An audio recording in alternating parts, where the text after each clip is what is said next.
Hello, hi, I am joining this live.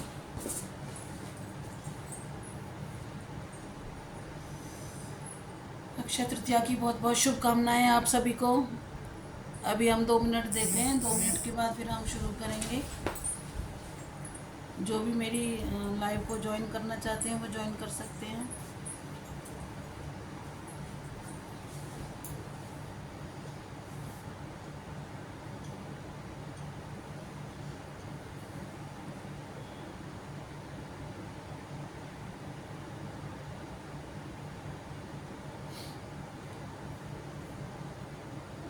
Akshaya Tritiya की बहुत बहुत शुभकामनाएं आप सभी को मेरी तरफ से।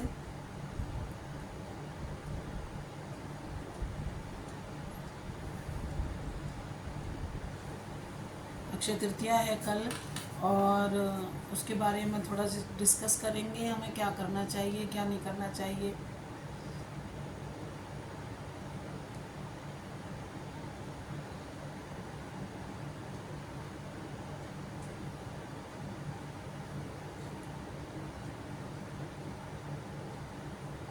आप लोग अगर मेरे साथ हैं तो मुझे आप कमेंट्स करके बताइए।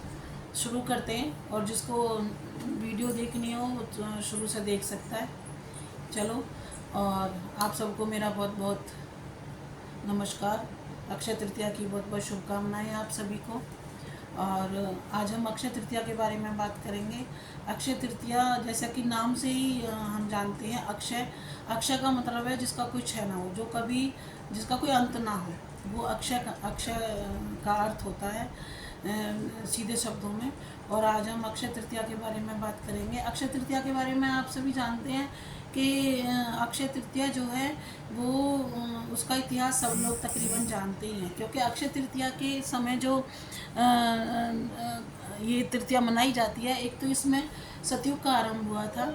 दूसरा, इसमें इस तिथि में हम भगवान परशुराम जी का जो छठे अवतार हैं भगवान शिव विष्णु के, उनका जन्म हुआ था प्रदोष काल में शाम के समय।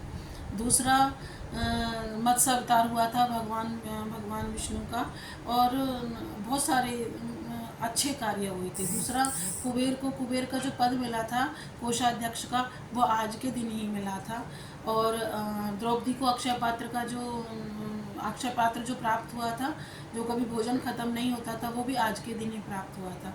और कहते हैं कि कुछ मान्यता के अनुसार गंगा का अवतरण भी इसी दिन हुआ था। और बहुत सारी चीज़ें हैं, जब हम इसमें जुड़ जाते हैं तो ये तिथि अपने आप में एक बहुत महत्वपूर्ण बन जाती है ना। तो परशुराम जी की भी कथा सबको पता है। वो ब्राह्मण कुल शिरोमणि थे और क्षत्रिय कुल नाशक थे। है वंश के जो क्षत्रिय थे उनका उन्होंने अंत किया था, जो बहुत ज़्यादा उद्दंड हो गए थे। उनका विनाश करने के लिए उन्होंने धरती पर जन्म लिया था, और ब्राह्मण कुल को आगे बढ़ाने का उन्होंने लिया था। तो वो सारी चीज़ें इसमें आप सबको पता ही है। भगवान का मत्स्य अवतार क्यों हुआ, और युगादि जो तिथियां हैं वो तो हैं ही हैं। लेकिन अक्षय तृतीया का आज मैं जो लेके बैठी हूँ आपके साथ, वो दान को लेके बैठी हूँ। क्योंकि अक्षय तृतीया में जो लोगों ने भ्रांति फैलाई हुई है कि हम बहुत सारी चीज़ें, अच्छी चीज़ें खरीदें, और स्वर्ण खरीदें, और सोना चांदी खरीदें, और जो गृह प्रवेश हैं, जो मुहूर्त हैं, वो तो है ही इसमें। उसमें तो कोई दो राय नहीं है। बट इसमें जो विशेष जो है इसका, वो विशेष है दान का महत्व। दान का महत्व, पूजा का महत्व, जप का महत्व। हमें दान किस किस चीज़ का करना चाहिए, कैसे करना चाहिए। ज़रूरी नहीं है, लोग कहते हैं कि हमें स्वर्ण दान ही करना चाहिए, बट ऐसा नहीं है। स्वर्ण हमारी पहुंच से बहुत दूर निकल गया है। तो स्वर्ण का दान कुछ भी हो, दान अगर हम नमक का भी करें तो वो दान भी हमारे लिए बहुत मायने रखता है। क्योंकि दान तो अलग अलग है। दान कहते हैं कि दान हमें अपनी सामर्थ्य के अनुसार करना चाहिए। उन दानों से हमें क्या पॉजिटिविटी मिलती है, क्या चीज़ मिलता है। और अक्षय तृतीया जो है वो दान के लिए बहुत बड़ा विशेष महत्व रखती है। कि हमें दान इस समय दान करते हैं हम अक्षय तृतीया के दिन, तो वो दान अक्षय हो जाता है, मतलब उसका कभी क्षय नहीं होता। वो दान हमें जन्म जन्मांतर तक हमारे साथ रहता है। अक्षय तृतीया के दिन किया हुआ दान वो हमारा जन्म जन्मांतर तरह हमारे साथ रहता है, और उसका फल हमें रिपीट टू रिपीट मिलता ही रहता है। तो उसमें हम दान करें, जप करें, पूजा करें, वो सब चीज़ें अक्षय हो जाती हैं। तो हम दान, जरूरी नहीं है कि दान हम बहुत बड़ी चीज़ का करें, क्योंकि ज्योतिष के अनुसार दान बहुत सारी चीज़ों का दान हो सकता है। विद्या का भी दान हो सकता है, हम लेखन का भी शुरुआत कर सकते हैं, हम इसमें छोटे से छोटी चीज़ों का दान कर सकते हैं। अब मैं आपको बताती हूँ कैटेगरी के हिसाब से कि जिसको परेशानी बहुत ज़्यादा है, जैसे बहुत से दूसरों के बच्चे हैं जो पढ़ाई में बहुत कमज़ोर हैं और उद्दंड हैं, नहीं मानते हैं, बात को नहीं मानते हैं, तो उनके लिए हमें कल अक्षय तृतीया पे क्या करना चाहिए। देखिए, मैं पहले बताना चाहती हूँ आपको कि अक्षय तृतीया जो है, अगर अक्षय तृतीया में रोहिणी नक्षत्र का साथ अगर हमें मिल जाता है, तो रोहिणी नक्षत्र एक ऐसा नक्षत्र है कि जो इस तिथि को और ज़्यादा महातिथि बना देता है। तो कल अगर हम देखें तो रोहिणी, जो हमारा रोहिणी नक्षत्र है, वो 9:30 बजे तक के करीब है। तो हमें जो भी पूजा पाठ करनी है वो सुबह जल्दी उठ के, खान पीन हम बाद में बनाएं, पहले हम नहा धो के हम पूजा कर लें। तो जो विद्यार्थी हैं, जिन लोगों का मन पढ़ाई में नहीं लगता, जो बात नहीं मानते, जो पढ़ना चाहते हैं और उनको फल नहीं मिल रहा, तो उसके लिए आप क्या करें, सुबह उठें, स्नान करें, सुबह जल्दी, अगर सूर्योदय से पहले उठ जाएं तो कोई बात नहीं है, और सूर्योदय हो भी जाए और 5 घड़ी भीतर भी उठते हैं आप, तो भी उठ जाएं। इसका मतलब है आप 6 बजे तक उठ जाएं, और उसके बाद आप नहाएं धोएं, विद्यार्थी को नहलाएं, और पीपल का पत्ता एक लें, पीपल के पत्ते पे स्वास्तिक बनाएं, और स्वास्तिक बना करके सुंदर सा स्वास्तिक बनाएं, और उसमें उस स्वास्तिक की पूजा करें। और पूजा करने के बाद, क्योंकि स्वास्तिक का जो सीधा संबंध है वो गणेश जी से होता है, और गणेश जी उधर पीपल का पत्ते, गणेश जी और भगवान विष्णु, पीपल के पत्ते में भगवान विष्णु का निवास होता है ना। तो और रोहिणी नक्षत्र है, तो इसकी तिथि का और भी ज़्यादा महत्तम बन जाता है। तो आप स्वस्तिक बना करके उस पर पीले चावल रखें, और पीले चावल रख के बच्चे के ऊपर से उस पर आप ना गंगा जल का स्नान कराएं। गंगा जल का जब स्नान कराएं तो उसको किसी बर्तन में रख लें। बर्तन में रखने के बाद में जब वो जल थोड़ी देर हो जाए, क्योंकि वो जो स्वस्तिक का जो पीला चंदन है वो नीचे बैठ जाए, ऊपर जल आ जाए, गंगा जल, उस बच्चे को उसका पान कराएं, और उस पीपल के पत्ते को उठा के उस बच्चे की बुक में या बैग में रख दें, किसी चीज़ में रखें। आप देखेंगे कि इससे बच्चे की पढ़ाई में ना और ज़्यादा इजाफा होगा, बच्चे पढ़ेंगे, क्योंकि उनको विद्या बुद्धि का दान गणपति भगवान और भगवान विष्णु के सहयोग से वो प्राप्त होगा। तो बच्चे पढ़ाई करें, उसके लिए हम ये उपाय कर सकते हैं। और भगवान विष्णु का, भगवान गणेश का जाप करें बच्चे। अगर ज़्यादा ना हो सके तो 11 बार, 21 बार, 27 बार, 108 बार नहीं बच्चा लग सकता है, बच्चा स्कूल भी अगर जा रहा है ना। वैसे तो कल हरियाणा में तो छुट्टी है, और किसी जगह छुट्टी भी नहीं है बच्चों की, तो बड़े बच्चे तो बड़े इजीली कर सकते हैं, उसको जाते जाते भी जाप कर सकते हैं। बट जो छोटे बच्चे हैं उनसे अगर 11 बार भी बुलवाया जाए, है ना, ओम श्री गणेशाय नमः, अगर ये भी बच्चे को करे, बहुत ईजी है, क्योंकि मंत्र में त्रुटि करने से अच्छा है बिल्कुल आसानी से उस मंत्र को पढ़ें और बच्चों को पढ़ाएं, तो उसमें उसको बहुत ज़्यादा लाभ मिलेगा। और बच्चे आप देखना कि 1 साल के बाद जब आप देखेंगे तो बच्चे की पढ़ाई में बहुत ज़्यादा उन्नति हो चुकी होगी। तो इस तरह से हम बच्चे की पढ़ाई के लिए कर सकते हैं। दूसरा है कि जिन औरतों के दाम्पत्य जीवन में मधुरता नहीं है, जो परेशानी है, या पति बीमार रहते हैं, पति चिड़चिड़े रहते हैं, तो वो दान किसी भी चीज़ का हो, दान का मतलब दान है। दान, प्रभु जो भगवान जो होते हैं वो किसी चीज़ को नहीं देखते, हमें देखना है उनकी प्रिय वस्तु क्या है। जैसे माँ पार्वती की प्रिय वस्तु सिंदूर है, आप उन्हें सिंदूर दान करेंगे वो बहुत खुश होते हैं। तो कल अक्षय तृतीया के दिन जो माँ पार्वती को सिंदूर चढ़ाएंगे, आप एक मिट्टी की माँ पार्वती बनाइए, उसे पंचामृत से स्नान कराइए। ये सारे अगर 9:30 बजे से पहले करेंगी तो इसका इफेक्ट ज़्यादा रहेगा, है ना। और आप मिट्टी की गौरी बनाइए, गौरी को आप पहले पहले पंचामृत से स्नान कराइए, उसके बाद आप गंगा जल से स्नान करा के और लाल कपड़ा बांध के, लाल कपड़ा आपको ना मिले तो मौली या कलावा सबके घर रहता है, उस कलावे से उनको वस्त्र की तरह लपेट के और उनको बिठाइए, उनकी मांग में सिंदूर भरिए और उनको कम से कम 1 तोला 10 ग्राम सिंदूर उनको चढ़ाइए। जब उस सिंदूर को आप चढ़ाएंगे, जो सिंदूर जो चढ़ा हुआ है अक्षय तृतीया वाले दिन का, वो इस सिंदूर कहीं डिस्ट्रॉ नहीं करना, किसी फेंकना नहीं है। उस सिंदूर को सारा दिन उनको उसमें सिंदूर में बैठे रहने देना चाहिए और उसके बाद उनको उठा के आप स्थापित अपने मंदिर में कर लें, या उनको फिर तुलसी मिट्टी से जैसे बनाई हुई होती है, तुलसी मिट्टी में ही उनको बिठा दिया जाए, वो मिट्टी उसमें मिल जाती है, उस सिंदूर को आप अपने सिंदूर में भर के रखें और उस सिंदूर को रोज़ाना अपनी मांग पे चाहे थोड़ा सा लगाएं, उसे लगाएं। आप देखेंगे तो उससे ना आपके जो गलती चाहे किसी भी तरीके से हो, क्योंकि हमारा जो मन है वो रिएक्ट कुछ गलत भी करता है, हमको पता नहीं चलता, तो उससे वो पार्वती जी को जो सिंदूर बहुत प्रिय है और फिर वो हमारे हमारे दाम्पत्य जीवन को खुशहाल बनाने में हमारी बहुत मदद करती है, चाहे हमारे हृदय में वास करें, चाहे हमारे दिमाग में वास करें, और हमें पथभ्रष्ट नहीं होने देती और हमारे दाम्पत्य जीवन में मधुरता जरूर आएगी। हमें सिंदूर भी दान करना चाहिए, क्योंकि हम कोई भी चीज़ दान करें वो अक्षय हो जाती है। तो हमने पार्वती माँ को सिंदूर दान करा और सिंदूर चढ़ा हुआ अगर अपने सिंदूर में लेके हम सिंदूर लगाएं तो उसका इफेक्ट कुछ और ही होता है। वो सिंदूर को उसमें मिलाती रहें और उसे ना ख़त्म नहीं होने दें। और ये और ध्यान करें ज़्यादा स्त्रियाँ कि सूखा सिंदूर ही ज़्यादा लगाएं, चाहे एक छोटा सा ही लगाएं, रोज़ाना डेली अपने मांग में सिंदूर लगाएं तो दाम्पत्य जीवन सुधरेगा। दूसरा, हम एक और चीज़ होती है कि हमारे पास गन्ने का रस, अगर किसी को पैसे की कमी है, किसी इंसान को ऋण ज़्यादा है, कर्जा बहुत ज़्यादा है, कर्जा नहीं उतर रहा है, बहुत परेशान है वो, तो वो गन्ने का रस लाए और गन्ने का रस अपने मंदिर में रखे और उसे कल अक्षय तृतीया के दिन तुलसी में जरूर दे। तुलसी में देने से क्या है कि अक्षय तृतीया के दिन तुलसी में गन्ने का रस से अभिषेक करने से माँ लक्ष्मी की बड़ी अपार संपदा बनी रहती है। और उसको भी जो भी मैं उपाय बता रही हूँ वो आप 9:30 से पहले करें, क्योंकि रोहिणी नक्षत्र के भीतर भीतर करेंगे। रोहिणी नक्षत्र की आधिपत्य मन पे होती है और हमारा मन सुदृढ़ रहेगा तो हमें ज़्यादा फायदा होगा।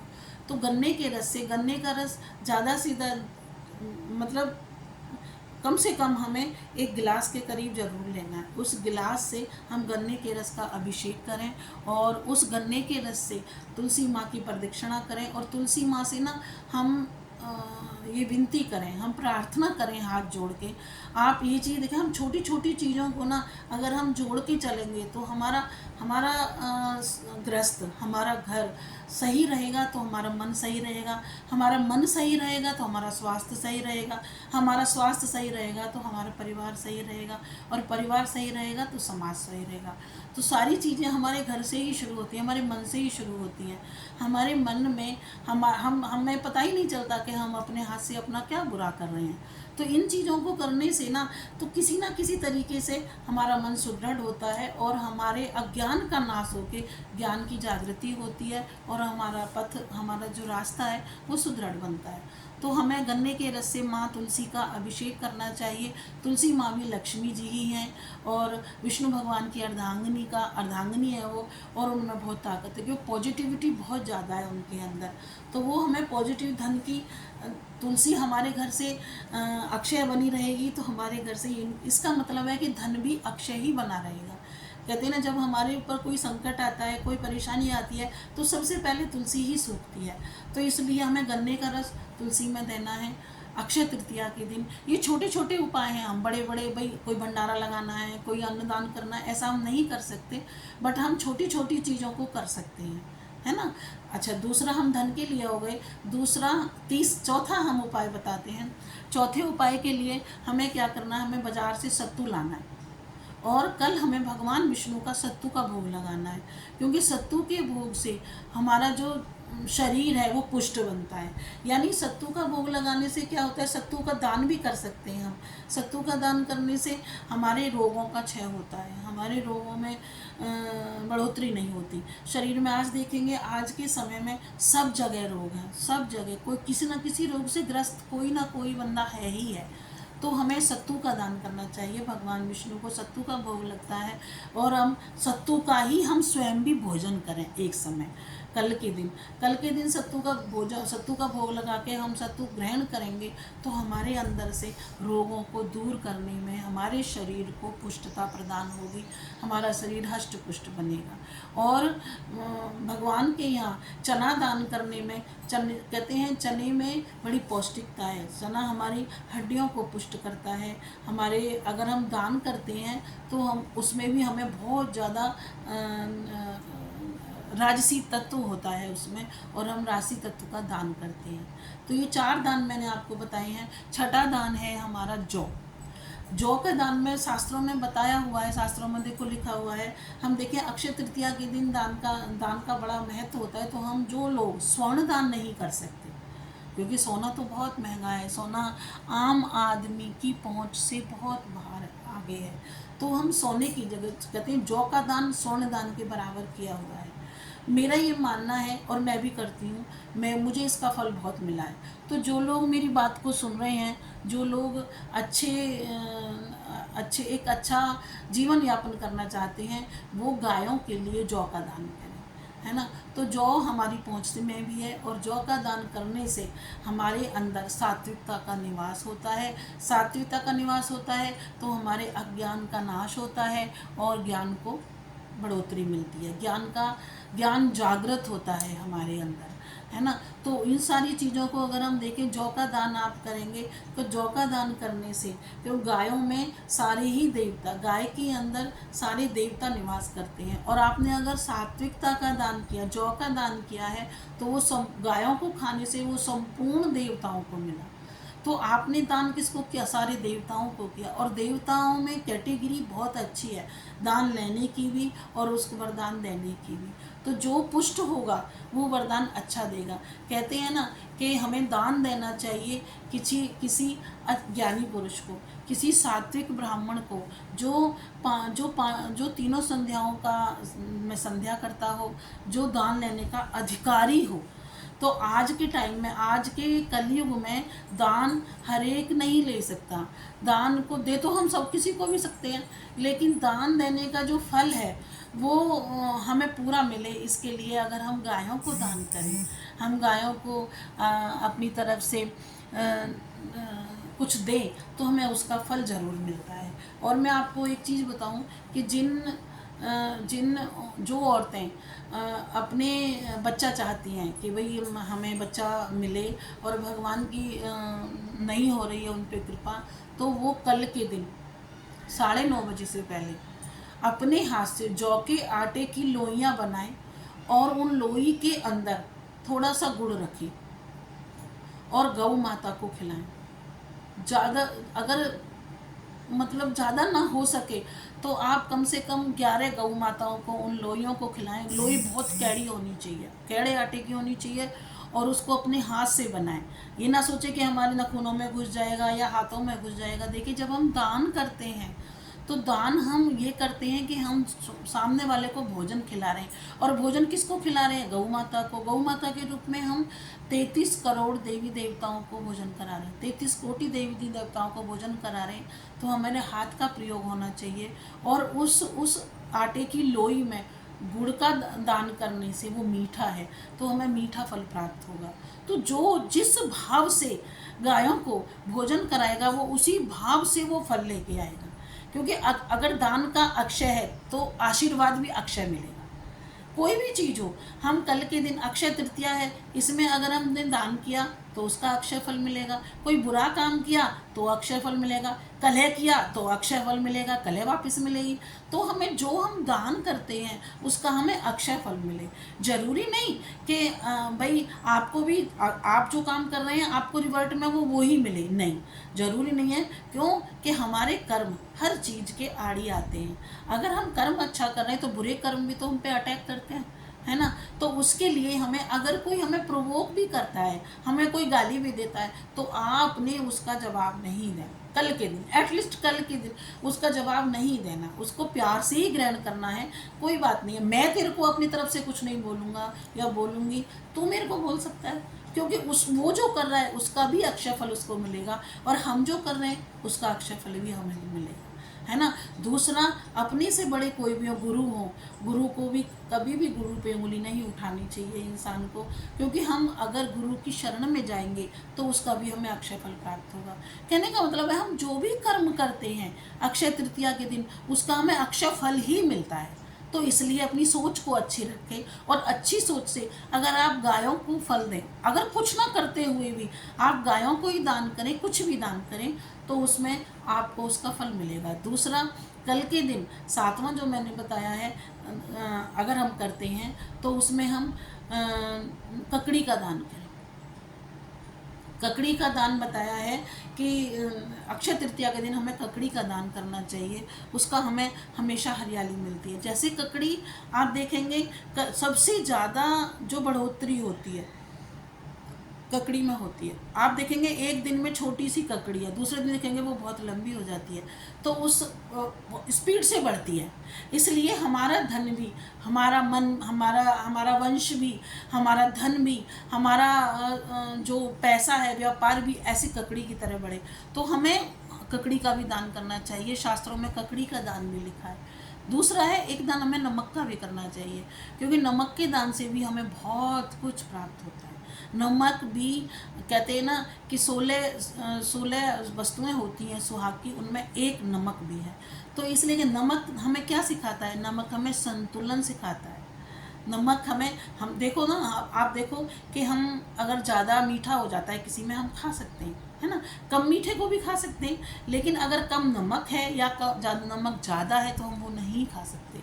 इसलिए नमक हमें संतुलितता का संदेश देता है कि हमें ना ज़्यादा है ना कम, है ना, तो हमें वो स्वाद को और ज़्यादा बढ़ा देता है।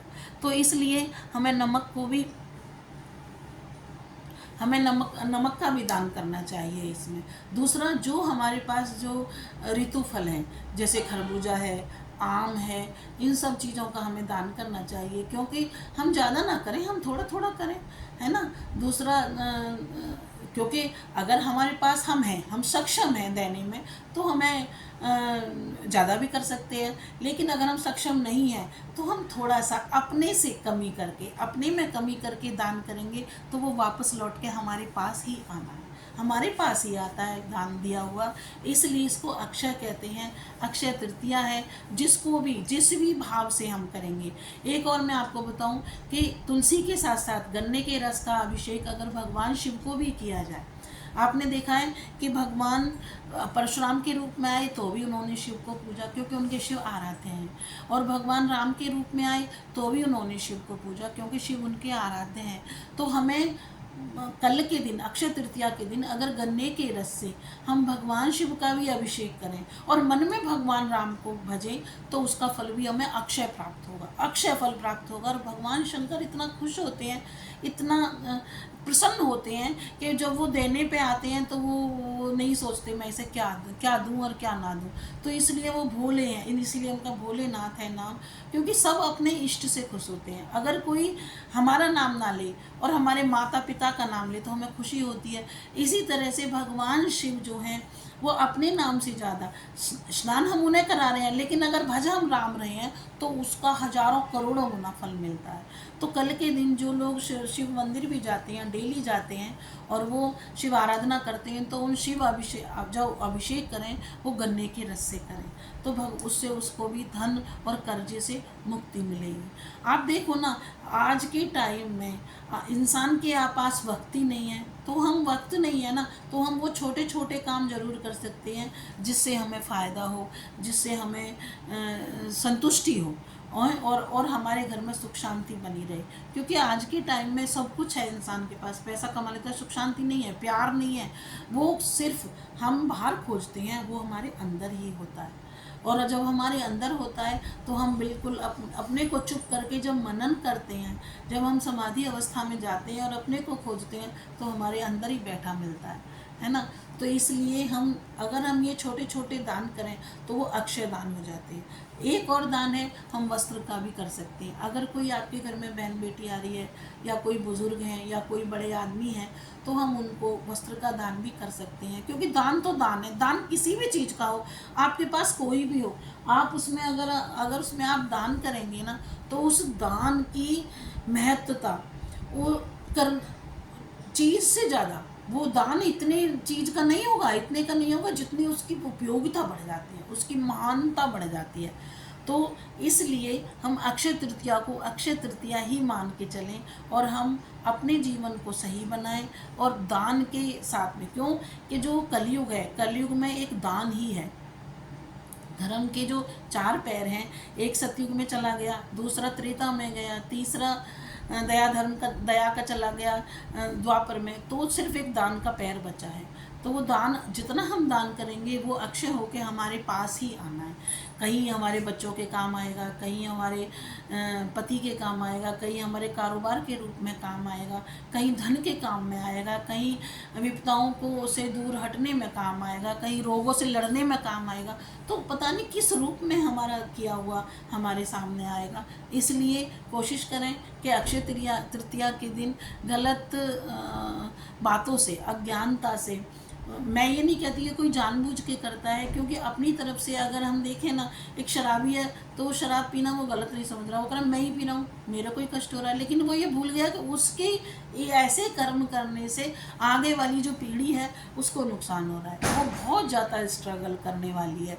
तो इसलिए हम जो काम करें वो अच्छा काम करें, और अगर हमारे पास कोई गाइडेंस अच्छी मिल जाती है, हमें कोई बुज़ुर्ग, कोई बड़ा आदमी हमें बताता है और उस दान के करने से हमें कुछ फल मिल सकता है, तो हमें ज़रूर करना चाहिए, कोशिश करनी चाहिए कि हम वो काम करें।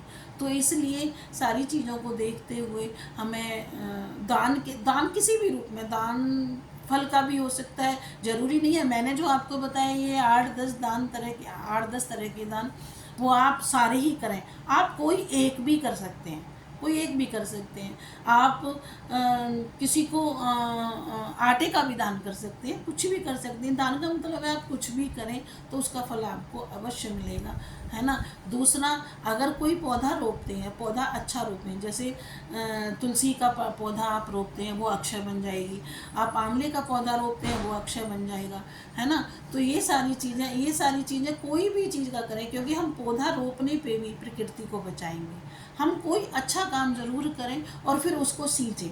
दूसरा, चाहे हम जल का ही दान क्यों ना करें, एक जल का दान और है कि आप एक तांबे का लोटा लें या तांबे की सुराही लें, तांबे का कलश लें और उसको पानी भर के जल का दान भी कर सकते हैं। तांबा ना मिले तो आप मिट्टी के घड़े में भी कर सकते हैं, है ना।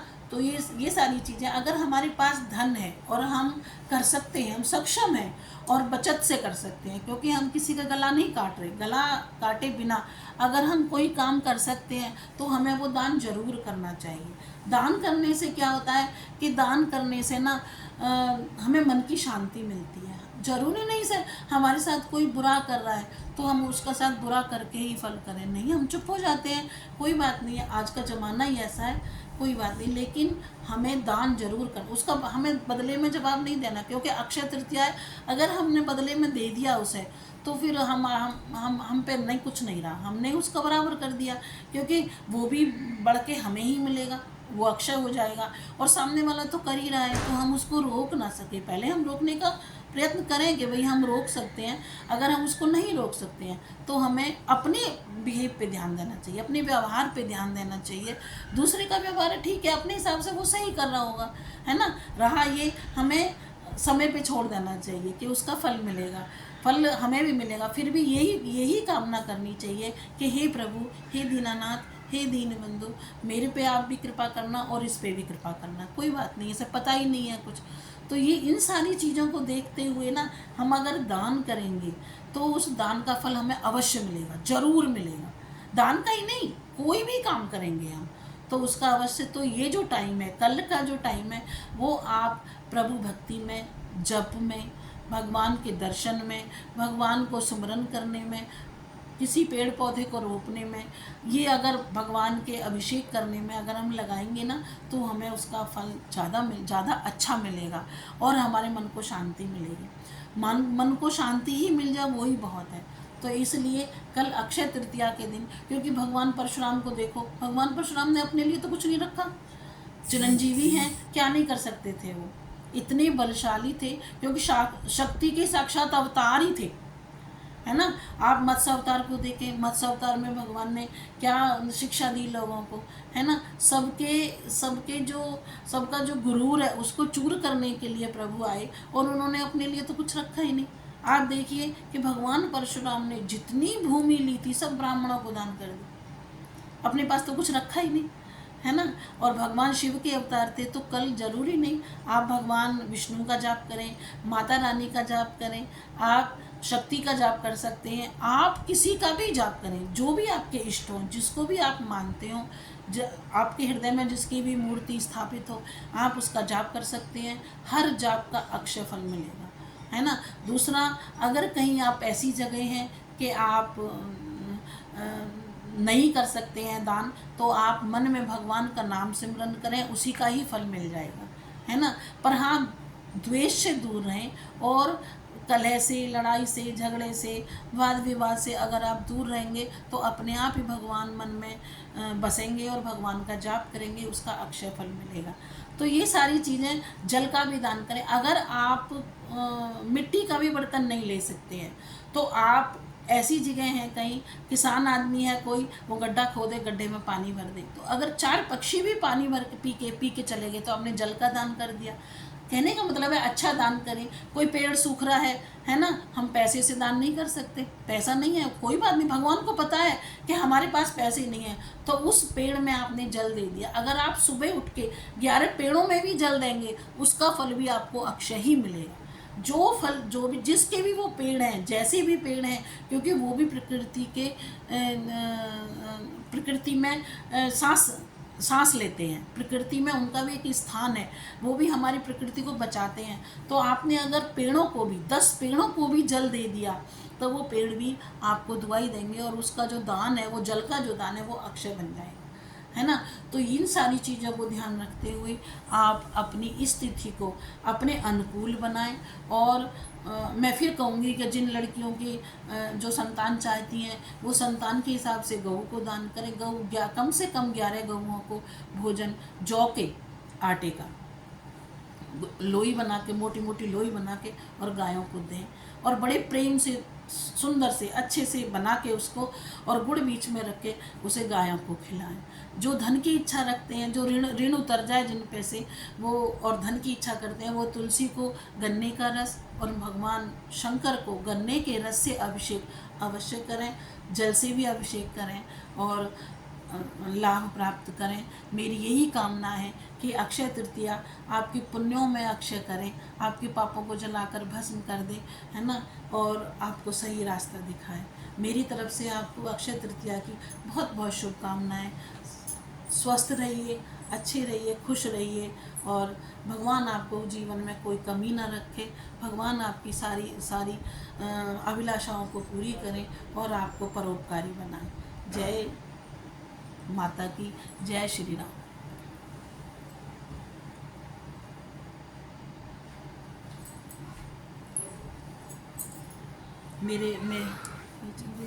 मेरे चैनल को लाइक करें, सब्सक्राइब करें, और मेरी आपसे यही प्रार्थना है, मेरी इस प्रार्थना को स्वीकार करें।